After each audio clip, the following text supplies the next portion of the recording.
Last year, It's happened! they went and took it. He struck him out looking! This year, The Texas Rangers win the World Series! they're here to run it back. It's over! This is Bleav in Texas Rangers, hosted by Mitch Ferreldis. They got back in the win column, but concern still lingers on both sides of the ball. Welcome into this episode of Bleav in Texas Rangers. Be sure, if you like what you're hearing, you subscribe, you rate 5 stars, you tell your friends, share with everybody, share with literally everybody, where you can find more of your Texas Rangers content. We come at you via podcast on Spotify, Apple Podcasts, the Bleav Podcast landing page, and you can also find us on YouTube when you search Bleav in Texas Rangers or search my name, Mitch Ferreldis. Either one should produce the episodes for you when you look on YouTube. But let's focus on what we need to, which is the Texas Rangers. And we're recording this on a Thursday morning. We're doing a double dip episode again today. So half of this episode will be reacting to the series against the Guardians. And then I'm really excited to talk with Jeff Fletcher, who covers the Angels for the Orange County Register and Southern California News Group. Excited to talk with him about the Angels and the return to Texas as a manager for Ron Washington. I know he's been back before when he was coaching with the Braves, but this is the first time, if I'm not mistaken, that he's coming back to Globe Life Field as manager of a different team. So this should be an exciting weekend upcoming when the Angels get here tomorrow. But let's focus on what just happened. So yesterday's Wednesday win, and thank goodness for that, because it was getting to a rough patch for the Rangers. They had lost 5 in a row after the Tuesday night loss. Of course, you're going back to 3 straight losses against the Rockies. Of course, they got swept in Colorado. And then the first 2 games against the Guardians, both of them allowing 7 runs to the Guardians offense. And in the first game, the Rangers scored 0. In the second game, the Rangers scored 4. Too little, too late kind of scenario. And you start to worry if this is the kind of stretch that's eventually going to doom the Rangers. And luckily, we're not doom and gloom anymore. They got the win yesterday, and we're going to focus on that first because, man, oh man, Jon Gray continues to dazzle as a starting pitcher for this club. 6 1/3 innings, 4 hits, no runs allowed. He struck out 3 and he walked 2. So the strikeout pitch wasn't there necessarily, but that doesn't bother me as much. He got 94 pitches, so he was able to pitch into the 7th inning and have a relatively fair pitch count getting to that spot. His ERA on the season is now 2.08. So to think back all the way back to that opening weekend against the Cubs where he struggled. It wasn't a great start for Jon, and we're thinking, oh no, here we go again. Jon's not going to be able to cut it eventually once this rotation gets a little more full, when the likes of Max Scherzer and Cody Bradford and Tyler Mahle eventually make their way back. Jacob deGrom eventually makes his way back. We're thinking, oh no, this could be the sign of trouble, the first sign of trouble for Jon. And since then, he's been maybe the best pitcher in the American League. And I think I can say that with conviction, because when you consider who are some of the best pitchers in the league right now, like I think of Ranger Suarez, well, he's with the Philadelphia Phillies. And you think about other pitchers in the American League, Shane Bieber was off to a great start, but he's done for the year. Garrett Cole hasn't pitched once yet to start this year for the Yankees. There's nobody, as far as statistically speaking, that's really in Jon Gray's way right now when it comes to how good you are compared to your peers in the American League. Again, he's got an ERA of 2.08, and he started the year, and we're wondering, oh my gosh, is Jon going to be able to stay in this rotation given how deep the Rangers were able to make their rotation? Like, it's hard to fathom. But at the same time, this is kind of what you were hoping for when the Rangers first signed him a few years ago, because they gave him a good amount of money. I mean, when you think about the way Jon Gray has been pitching this year, his ERA is 2.08, which is 7th best in baseball. It's the 3rd lowest among American League pitchers. Okay, so he's up there in a very strong group, but it's not the names that you would expect, right? Seth Lugo for Kansas City has been killing it this year with his new ball club. He has a 1.66 ERA. Tarek Skubal, the Tigers' young left-hander, he has a 2.02 ERA. And then it's Jon Gray at 2.08. And the guy right behind him just got suspended for 10 games in Ronel Blanco. I think it goes to show just how far Jon has come. It goes to show that Jon really has been working hard and really been dedicating to improve this year. Because when they signed him a few years ago, they gave him a good hefty amount of change. Nothing in comparison to what they eventually gave Corey Seager and Marcus Semien, but he was still getting paid a ton of money for his position. And this was a guy that felt very slighted by his previous organization. This is a guy that was very hopeful to prove himself worthy. And we saw little bits of it during the postseason run where he came in relief and pitched very strong. But right now, Jon Gray is pitching at a level that he could contend for not just an all-star spot, but the all-star start. And we know how significant it is to be named the all-star starter. Like it's an honor to be given that, to be the halfway through the season deemed best pitcher. And I'll tell you something else, and you all probably know this already. The All-Star game is going to be at Globe Life Field.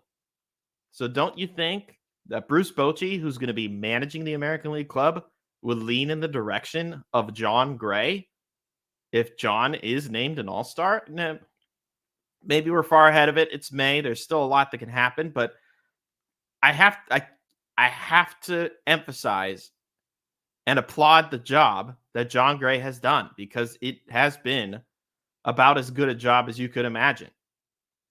And it's so good to see him pitch this well, especially given the conditions of the team's rotation right now, because it is very spread thin. Very spread thin. The bad side, as far as the Rangers rotation is concerned, Jack Leiter got his third start of the season. He pitched in the Oakland series as part of that doubleheader. And then his most recent start just came on Tuesday against the Guardians. And once again, it did not go well. Should we be concerned at this point? I mean, that's up for you to decide as to whether or not you want to be concerned with the matter. But I kind of lean in the direction of there's a lot of expectations put upon Leiter, and it's only a matter of time before he figures out how to pitch at the major league level, because clearly he can figure out how to pitch at the minor league level. He's been in AAA for the other parts of the year, and he's had some great quality starts. But Tuesday was another case of just not great outing from Jack. An inning and 2/3, 3 hits allowed, 6 earned runs allowed, 1 strikeout and 3 walks on 64 pitches. It was far from ideal, because the first inning he threw a lot of pitches because he was struggling with command. And then in the second inning, he comes out, albeit after a 9-pitch inning or a 10-pitch inning by the Rangers offense against Ben Lively, and then proceeded to give up 6 runs, some of them via the long ball. The stat that really stood out to me, we got courtesy of Nugget Chef, who works with Underdog Fantasy. I apologize for not knowing his actual name. Apologies, Nugget Chef. But here's the stat. Jack Leiter has a 16.39 ERA in the major leagues. That is tied for the third highest ERA through the first 3 starts of a pitcher's career in the live ball era, which is to say since 1920. The only pitchers with a higher ERA through 3 starts and a minimum of 9 innings pitched are Dan Reichert in 1997, who had a 20.00 ERA, and Ed Keegan in 1959, an 18.00 ERA. This will flatten out once he gets more innings pitched, but the fact that he has already reached the minimum of 9 innings pitched over a course of 3 starts, and the ERA is still that ballooned, definitely worries me. But worries me in a way that is It's similar to how I felt about Wyatt Langford when we were just waiting for that first home run to be hit, and he came so close multiple times where it was up against the wall. And then when he finally hits the first home run, and it's an inside the park home run, because of course that's just that's baseball. But there's such a level of expectation, especially because he was the former number 2 overall pick, especially because he had pitched so well at Vanderbilt, especially because he had been cruising at a good rate through the minor leagues. He's only been with the organization since 2021. And I think there's extra pressure as a result of this Rangers rotation is beat to hell, injury speaking wise. There is so much struggle, and I would have to think there's a lot of pressure that's on Jack as a result of all the circumstances around him. Maybe he needs another month of seasoning in the minors. He was just sent back down to Round Rock, so he'll probably get back into a AAA start in a matter of days here.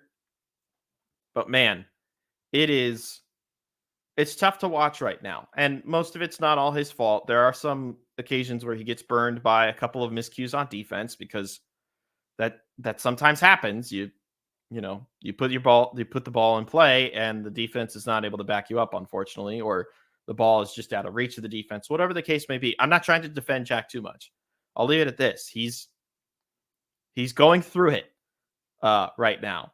I'll feel a lot better once he gets through a 5th inning of work, but right now it's just not looking good for the young right-hander. As far as trending back up, it's really good to see Adolis Garcia play well these last 3 games against the Guardians. His last 3 because we had talked about how his stock was kind of trending down so far in this month of May. It has been a very rough month of May for Adolis. But in these last 3 games, he is 4 for 12, which is a .250 batting average.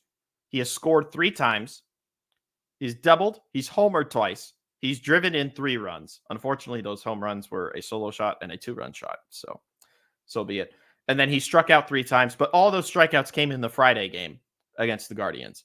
So less of the strikeouts in the latter 2 games, which leads me to believe that Adolis is kind of finding his stroke again, which they need him to, the way that the offense has really struggled the last, several weeks. And at the same time, parts of the pitching staff have done so well that they need the offensive production that Adolis Garcia can provide. They need him to be that guy that gives the team a boost when they need it most. So it was good to see him perform well these last couple of games. Maybe that continues when the Angels come into town on Friday. Here's another good stat. Speaking of how well some of the pitching is done. I love this stat. Shout out to Stefan Stevenson, who covers the Rangers with Fan Nation or Sports Illustrated. The Rangers improved to 12-1 on the year when both David Robertson and Kirby Yates pitch. Also, Kirby Yates unfortunately lost his 0 ERA. He allowed his first run of the year on Tuesday. Sad. We're all bummed. But again, I go back to what I said a few episodes ago about how the Rangers might have the dynamic duo at the back end, maybe a next iteration of what the Kansas City Royals had in 2015. They continue to pitch like this, and they have been continuing to pitch in a dominant and clutch fashion every time they are called upon. Again, their combined ERA is like below 1. And at the time that we read that stat, Kirby Yates still had a 0 ERA. He's since allowed 1 run on the year, but that duo has continued to shut hitters down at the end of games. And that's exactly what you would have wanted, because that's exactly what they've needed this whole time, is 2 guys at the back end who could shut down a game.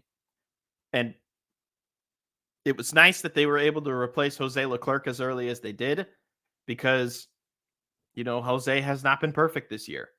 Jose is still valuable to the bullpen, especially given Josh Sborz' recent injury, again, back on the IL. And Owen White, another one of the young Rangers prospects, has not been up to snuff to start this season. He had another outing against the Guardians on Friday, 1 inning, and he allowed 3 hits and 3 runs on 23 pitches. Like, some of the young pitchers, they just don't have it right now. So they need the veteran experience of Jose Leclerc. I know he got the loss on Friday, or on Monday, because it was a great outing by Michael Lorenzen. But at the same time, the offense didn't back up the team. So it can't just all be put on Jose. Speaking of pitching, we got a couple of injury updates, and then we're going to transition to the part of the episode where we interview Jeff Fletcher with Orange County Register. So Max Scherzer, as one of the transactions that was made in the last couple days by the Rangers, Max Scherzer has been moved to the 60-day injured list as he continues to rehab from his back surgery. But it's interesting because it's technically not rehabbing from back surgery anymore, or his back injury anymore. It's because of this nerve issue that was discovered as a result of thumb pain that he was feeling. But then that thumb pain was starting to go into the tricep area, I think it was. And now it's kind of like a whole new injury for Scherzer. And I think the team knew that he wasn't going to be coming back anytime soon. So the easiest thing they could do was just transfer him over. It frees up a 40-man spot. And then they signed Sean Anderson, who's had some experience not only starting, but relieving the right-hander. So they add him to the current roster. And, hopefully Max Scherzer can be back. I think he's been on the injured list for about 50 days, I think I read the other day. And I don't think it's likely that he's going to return within 10 days. I think he's kind of in limbo, as we alluded to the last time we talked about Max Scherzer. But kind of a blow. And not kind of a blow. It's a blow. Especially given the state of the rotation that we've emphasized again and again ad nauseum.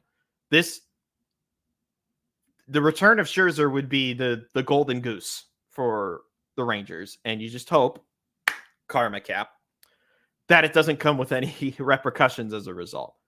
But that's the latest on Scherzer. He did undergo MRIs. I'm reading courtesy of Jeff Wilson with Rangers Today. Underwent MRIs on Monday for his neck and triceps. Previous imaging had shown no damage on his elbow. He has consulted with Dallas-based vascular specialist Dr. Gregory Pearl, who's known for treating thoracic outlet syndrome.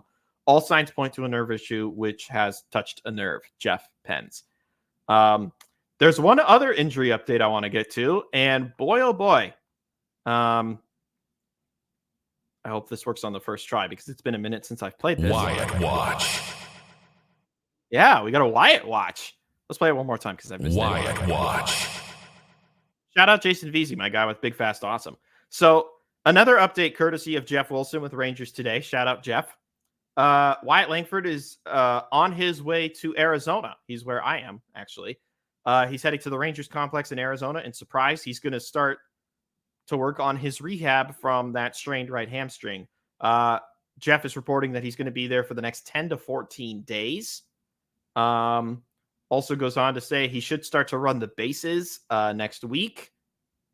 And maybe that these games in Arizona could serve as the rehab assignment because Arizona's not too far from Dallas, of course. We'll see when he comes back. Jeff is projecting that he could be ready for the end of this month, which is the World Series rematch against the Diamondbacks in Texas. Wouldn't that be a fun time to bring back Wyatt Langford, is to introduce him to the team that you just beat a year ago? That should also be a fun 2-game set. I know it's only 2 games, which is kind of a bummer, but that should be fun when the Rangers and the Diamondbacks play again. Those were 2 of the more fun stories of last season. So that's the update on Wyatt, which is to say maybe he'll be back before the end of this month. If not, then it'll probably be beginning of June that he comes back, which either way, I'm fine with. I think he needs to take the time to recover as much as he needs while simultaneously knowing that there's help needed when it comes to this team. So that's going to do it for the reaction portion of the Rangers against the Guardians. They take only one of the 3 games, outscored 14-8 in the series. But now it's time to turn to the Angels and to give us a little more insight on the team that's coming in and the manager that is leading that team, who we're all very familiar with. Here is Orange County Register's Angels beat writer, Jeff Fletcher. Jeff Fletcher. Welcome back as the Rangers are set to host the LA Angels, if I'm not mistaken, for the first time this year.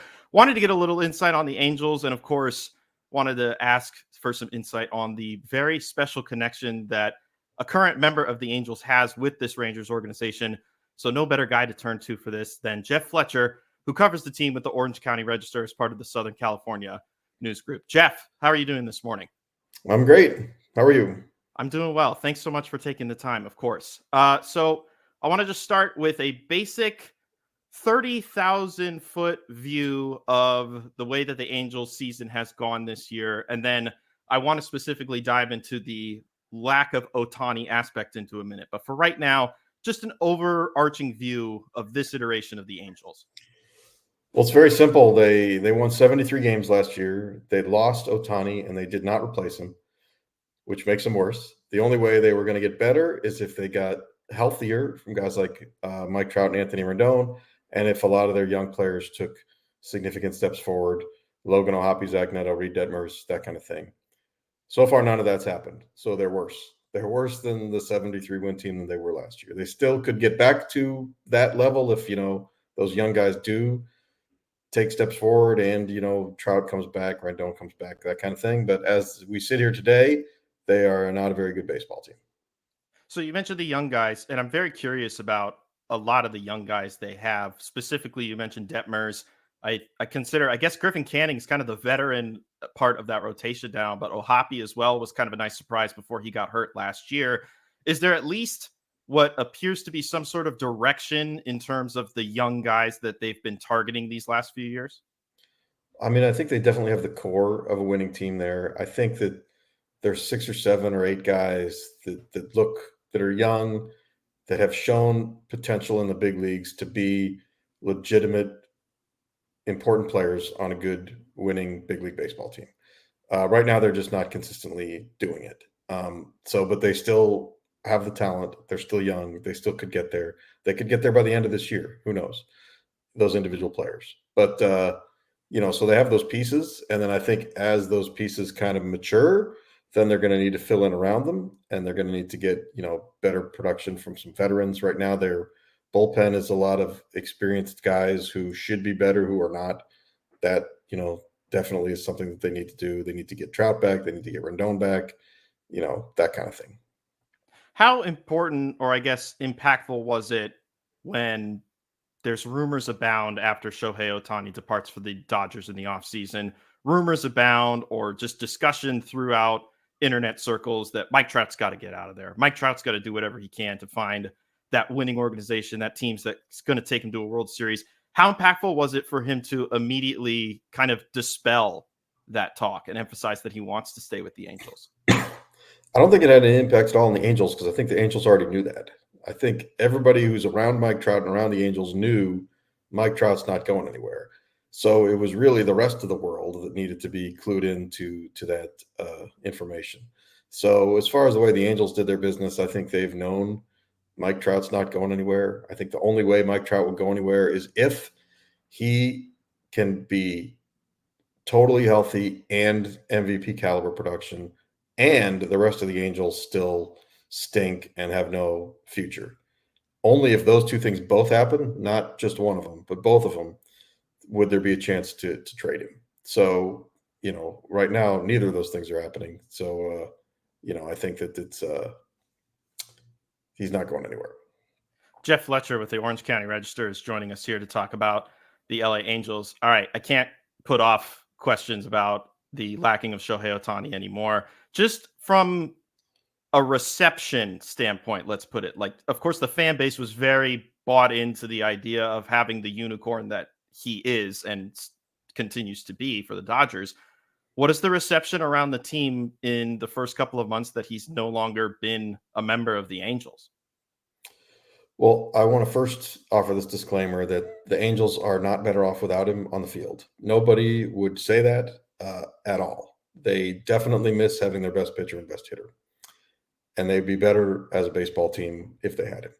That being said, they do not miss a lot of the things that came with having him, which is a lot of the huge spotlight, a lot of the extra media hanging around.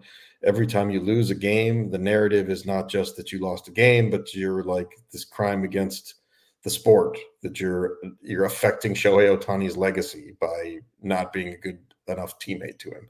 I'm sure that was a pain in the butt for the players to have to hear about. And now they can just worry about themselves. And, if Logan O'Hoppe has a bad game or a slump, It's about Logan O'Hoppe. It's not about what Logan O'Hoppe is doing to Shohei Ohtani. So I think it's good for all of them, for their development, to not have to deal with that anymore. There were some other problems. He held up the DH spot. So, you couldn't give Mike Trout a day off at DH because Shohei Ohtani was there. They basically had to use a 6-man rotation because of Ohtani, which means that's a little bit less reps for, Reed Detmers, Patrick Sandoval, all these other guys. So there are a bunch of little ways that certainly it helps to not have him. But I don't want anybody to interpret that as saying, this is sour grapes. The Angels are glad he's gone, blah, blah, blah. I'm just saying that there are some positives to not having him. It's an interesting take on it. I don't think I've heard it from that perspective before. But yeah, I guess when only one guy can really be the DH, it does kind of make things difficult, especially when Trout has suffered as many injuries as he had. I want to ask you kind of I don't know if it's Angel specific. It's probably kind of world specific. I think about the top 10 guys taken in the most recent draft class. So the 23 class. So that's Paul Skeens, who went 1, Wyatt Langford went 4, and then Nolan Schanuel, who went 10. And I can't remember a time that many from a very recent draft class found their way into the big leagues so quickly. Do you think there's a change happening in how teams are evaluating players when they draft them? Or is this just an anomaly of 3 really talented guys finding their ways to the bigs way quicker than possibly imagined? Well, I think in the cases of like Paul Skeens and I'm not even sure where Wyatt Langford went to school. Where's he from? He went to Florida. Yeah. So those kind of guys at those big time baseball powerhouses, they get a lot of good development. They have a lot of technology. They are doing a lot of the same stuff that kids in the minor leagues are doing when they go out of high school and they're playing in the minor leagues in 18, 19, 20. So they're getting a lot of that development.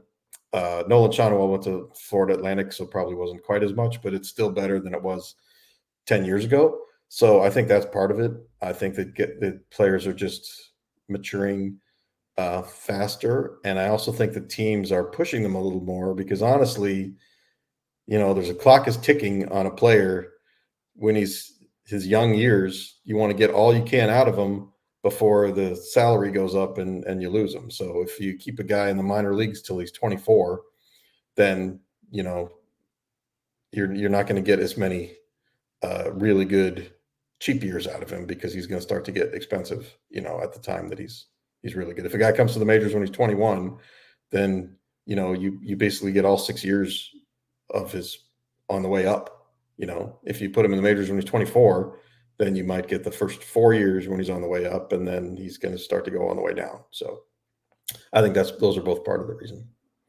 And Schanuel has obviously was an instant contributor towards the end of last year. I know he had the on-base streak going at the beginning of this year, but outside of I think it was the home run last night, he's kind of scuffled around a bit, right?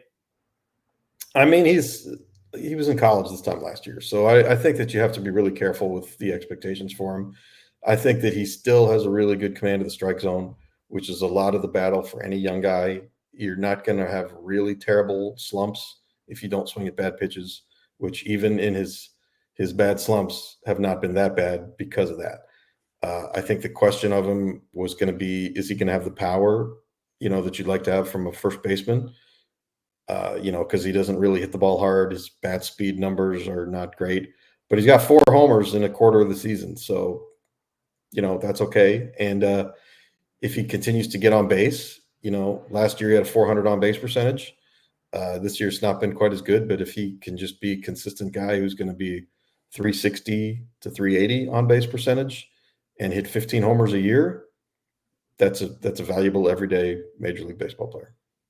Jeff Fletcher with Orange County Register joining us here on this episode of Bleav in Texas Rangers. And of course, with these two teams meeting and the Angels making their way to Globe Life Field, it's a return for former Rangers manager Ron Washington, and I know he had been back to Texas before when he was a coach with the Braves, but this is his first time back where he's the manager of the team. Like, I know that the spotlight is not very great on Wash right now after the events of a couple of nights ago, but how has the first couple of months gone, and what changes have you noticed with Wash at the helm? There's definitely some very tangible differences in the way the Angels do things. They run the bases like crazy, and I mean that crazy sometimes in a good, sometimes in a bad way. They make a lot of outs on the bases, but they push the envelope, and that's what their team is all about. The infielders do this work every single day. Every infielder spends 5 or 7 minutes out there doing these little drills, and I think that's helped him. He still really sounds confident, and he motivates the guys. He's been through this before. Every team he's gotten to has kind of stunk when he showed up. And so he knows what it looks like when a team is just beginning to start its ascent. And he says that that's what's happening with the Angels. We'll see. But, the Rangers were not good when he got there. The Braves were not good when he got there. He was, of course, started with the A's, and they were not good. All these teams ended up being good. So we'll just see if that actually happens with the Angels. But, he is a really energetic guy, and he loves teaching. And so I think, for where the Angels are, it seems like he's probably the right guy. All right, last two questions that I have, and they're both business related. They're not so much about the on-field product, but first place I want to start is something that these two teams can relate to with Texas and the Angels, and that's their TV provider, or their TV broadcaster, I should say. We know the story of Diamond Sports declaring bankruptcy, but there's still a few teams that they have the rights to broadcast for. And then it was a week ago or a couple of weeks ago that Xfinity is no longer serving Bally Sports. I'm just curious how the SoCal market is handling what is happening right now with Diamond Sports and Bally's. Well, I mean, a lot of fans have been frustrated that if they're cord cutters, they can't get Bally Sports on their cable systems. And that has been, like a lot of people, if you go to YouTube TV, they don't have it, that kind of thing. So that's been really frustrating for a lot of people. But the good part is that, all the Bally, all the Diamond networks, they're all a little bit different. Some of them make money, some of them don't. And I think that the Angels deal has always been one of their better ones. So they haven't really felt like they were going to get the plug pulled on them the way like the Padres were. So I think that they've not really operated in a way that was concerned, as far as the baseball team concerned about losing that money. So that certainly helps. But, as far as the fans go, I'm sure they would love to have some solution reached to where Bally's is available to more people.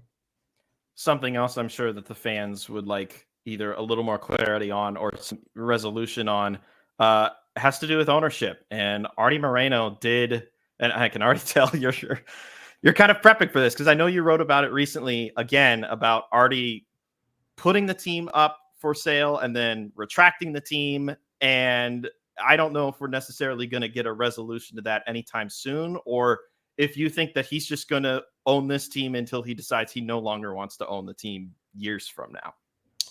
I mean, I think that, and fans aren't going to want to hear this, but I think the resolution is that he's the owner and he has no plans to sell the team as we sit here right now. I mean, I talked to him in spring training. He said, I'm here for the long haul. He basically faced the abyss, so to speak, of like, here's what your life would be like if you don't own a baseball team. And he didn't like it. So he said, forget it. I want to keep the team. And right now he has no plans to sell it. I mean, he's, I think he's 78 years old or so. So it's not going to go forever. But as we sit here now, he's the owner. I think that's the simplest way of putting it. Jeff Fletcher, he's with the Orange County Register. He does a great job covering the Angels for them down there in the SoCal. Jeff, thanks so much for taking the time today. Really appreciate it. All right. Thanks for having me. Once again, thanks to Jeff Fletcher with the Orange County Register. We will be back after the Angels series has concluded to react and then get you ready for what's next to come for the Texas Rangers. So until that time, Bleav in Texas Rangers.